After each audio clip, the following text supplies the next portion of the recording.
बिस्मिल्लाहिर्रहमानिर्रहीम। अस्सलाम वालेकुम। कैसे हैं दोस्तों? उम्मीद करता हूँ बिल्कुल खैरियत से होंगे।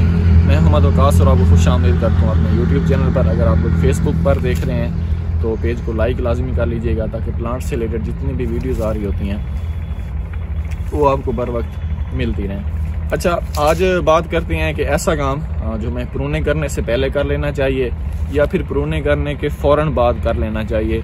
मीन के जब तक हमारे जो ग्रेप्स है, अरे करीब लेकर आना, जब तक हमारा जो ग्रेप्स है यहाँ से इसकी शाखें नहीं निकलती, मीन के नई इसकी जो शाखें हैं वो नहीं निकलती, बर्ड्स नहीं बनते, उससे पहले कर लेना चाहिए। वो कौन सा काम है वो मैं आपको बताता हूँ और उसका फ़ायदा बताता हूँ कि उसका आने वाले दिनों में या फिर नेक्स्ट ईयर में, इनके अगले आने वाले सालों में जो हमने फ्रूटिंग लेनी है उसके ऊपर हमारा क्या फ़ायदा होगा, फ्रूट के ऊपर हमारा क्या फ़ायदा होगा और प्लांट की हेल्थ के ऊपर हमारा क्या फ़ायदा होगा। मीन के हमारे जो जहाँ पर हमारा ये अंगूर का पौधा मीन के 10 से 15 साल निकाल रहा होता है तो इसकी एज ऑटोमेटिकली बढ़ जाएगी।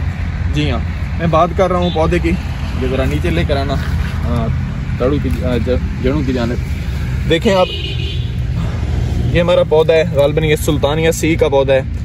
तो अभी जो हम लोग इसको पानी लगाते हैं इसकी जड़ों के ऊपर, मीन के डायरेक्ट जो पानी लग रहा है यहाँ पर लग रहा है, ये देखें यहाँ पर लग रहा है। इसमें ये जो इसकी पुरानी शाखें हैं ये भी हैं। अगर ये जो है हम इसको यहाँ से निकालते नहीं है तो यहाँ पर दीमक लग जाएगी।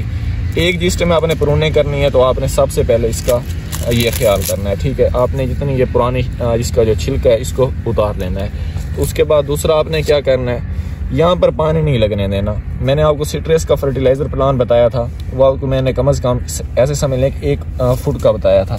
तो आपने इस तरह इसको कम अज़ कम 1 फुट के अंदर यहाँ पर आपने इसका या तो दूसरा बना लें, चेन बना लें, या फिर इसके ऊपर यहाँ पर मिट्टी लगा लें ताकि ये जो हमारा तन है इसको डायरेक्ट पानी ना लगे। पानी लगेगा तो यहाँ पर मुख्तलिफ किस्म की फंगस की बीमारियाँ फैलेंगी। जब फंगस फैलेगी तो हमारा जो पौधा है उसकी जो एज है वो कम होना शुरू हो जाए। जी, तो आपको समझ आ गई होगी कि आपने पौधे के साथ किस तरह ट्रीटमेंट करना है। मीन कि एक तो इसका जो गमला सा बनाना है ताकि इसके अंदर कोई भी ना जा सके, और दूसरा ज़रा नीचे कराना, और दूसरा यहाँ पर यहाँ तक कम अज़ कम इसको आपने अच्छी तरह पेंट कर देना है किसी भी फंजीसाइड के साथ, ताकि जो इसका किसी भी किस्म की फंगस है या दूसरे कीड़े मकोड़े इसके ऊपर चढ़ जाते हैं उससे इसको बचाया जा सके।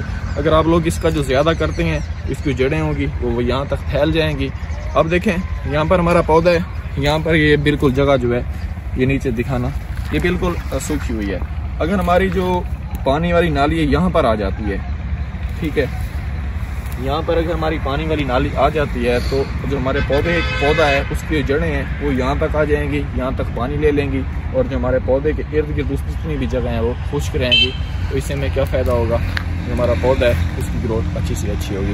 तो अगर इस वीडियो से रिलेटेड आपका कोई भी सवाल है तो लाजमी शेयर कीजिएगा। इंशाल्लाह मुलाकात होती है बहुत जल्द एक नई वीडियो के साथ, एक नए टॉपिक के साथ। इजाज़त दीजिए, अल्लाह हाफ़िज़।